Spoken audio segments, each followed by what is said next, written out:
Mga ka-Republic, ikinakapit ngayon ng maraming basketball fans kay Juan Gomez Diliano ang bansag na jinx. Minalas daw ang Converge dahil sa maaga niyang pag-aangas, kaya natalo pa sa isang larong panalo na sana. Ngunit sa paningin ng mga basketball aficionados, hindi jinx ang naging dahilan ng pagkatalo ng Fiber Xers. Experience ng Ginebra at ang never say die attitude ng mga ito ang tumibag sa composure ng mga bataan ni Coach Delta Pineda. Sa loob lamang ng 8 segundo, biyahing semifinals na sana ang Converge, ngunit naging biyahing Boracay pa nang itarak ni Holt ang 3-point shot na dumurog sa puso ng rookie maagang nag-aangas. Pag-uusapan po natin yan, pero bago ang lahat ay maglalambing po ako sa inyo na isubscribe ninyo itong ating channel at kung di masyadong makakaabala ay i-like at paki-share na rin ninyo. Malaking bagay po yan sa aming mga vlogger. Maraming salamat. Mga ka-Republic, para kay Juan Gomez Diliano, matagal siyang mumultuhin ng jinx na ngayon ikinakapit sa kanyang pangalan. Maaga nga kasi siyang nag-angas.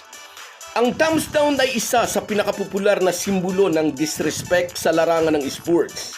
Dahil hindi pa tapos ang laban, hindi siya dapat nagpakita ng ganong disrespect, lalo't ginawa niya iyon malapit sa bench ng Ginebra, kung saan ay nakatayo si Coach Tim Cone.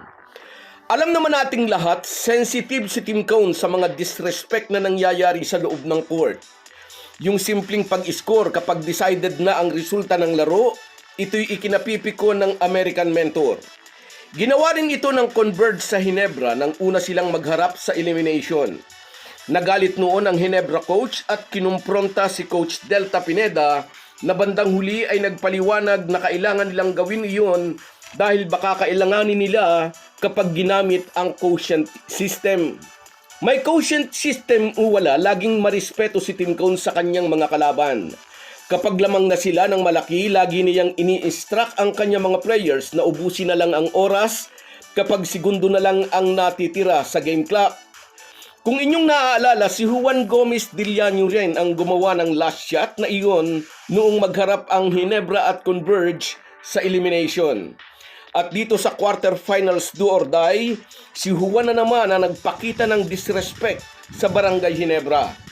Malapit sa bench ng Gene Kings, buong yabang siyang nagpuna-sipon na sinunda ng isang emphatic na thumbs down, na para bang sinasabi niya sa mukha ng kanyang mga kalaban, panis kayo sa akin. Sa basketball, ang bench ng isang team ay itinuturing na safe space o isang ligtas na teritoryo ng koponan. Kaya ang paggawa ng pang-iinsulto o thumbs down sa harap ng bench ng kalaban ay itinuturing na ultimate disrespect. Hindi lang ang 5 players sa loob ng court ang iyong inangasan, hinahamon mo pati ang mga nasa bench kasama ang buong coaching staff. At ang tadhana ay may kanyang pamamaraan para pagbayarin ka sa masamang ginawa mo. Maagang siningil ng kapalaran si Juan Gomez Diliano. Nagbumirang sa mukha niya ang kanyang kayabangan. Huling 8 segundo ng overtime period, tumawag ng timeout si Tim Cone. Nagkrokis ng play. Dahil si RJ Abarientos ang mainit at steady sa free throw line, siya ang primary option. Mukhang alam ng Converge ang play na krinokis ni CTC. Bantay sarado si Abarientos kaya hindi ito malocate ng inbounder na si Troy Rosario. Si Stephen Holt ang na-open na tumanggap ng inbound pass. Pero gusto nilang mag-stick sa first option na dapat si Abarientos ang titira ng last shot. Kaya ipinasa ni Holt kay RJ ang bola. Pero sinalubong ito ni Balti Baltasar, kaya ang last resort, ibalik kay Holt ang bola. 3 steps away kay Holt ang defender, kaya nang mag-close out ito, isang pump fake lang ni Holt, lumipad ito sa ere. Malayang-malaya si Holt after ng isang dribble pakaliwa, sa kaniya ipinukol ang 3-point shot ala Justin Brownlee. Nothing but net. Ang kanina'y nag-aangas na rookie parang tinakasan ng sariling kaluluwa. Napaupo sa billboard, nangingilid ang luha. Natulala naman ang buong bench ng Converge. Naglundagan, nagsigawan, nagyayakapan naman ang mga Ginebra players habang ang sigaw ng mga Ginebra fans abot sa EDSA. At marahil ay abot langit naman ang pagsisisi ni Juan Gomez Diliano dahil maaga siyang nag-angas kaya inabot sila ng malas. Na-jinx niya ang buo niyang team. Inangasan kasi niya ang Hinebra. Dahil malapit sa bench ng Gin Kings, ginawa ni Juan ang kanyang theatrics. In effect ay parang si Coach Tim Cone na rin mismo ang kanyang inangasan. Si Coach Tim Cone ay isa ng alamat sa PBA at 25-time champion coach. At ang mga players, lalo na ang mga rookie ay inaasahang magpapakita ng mataas na respeto sa kanya.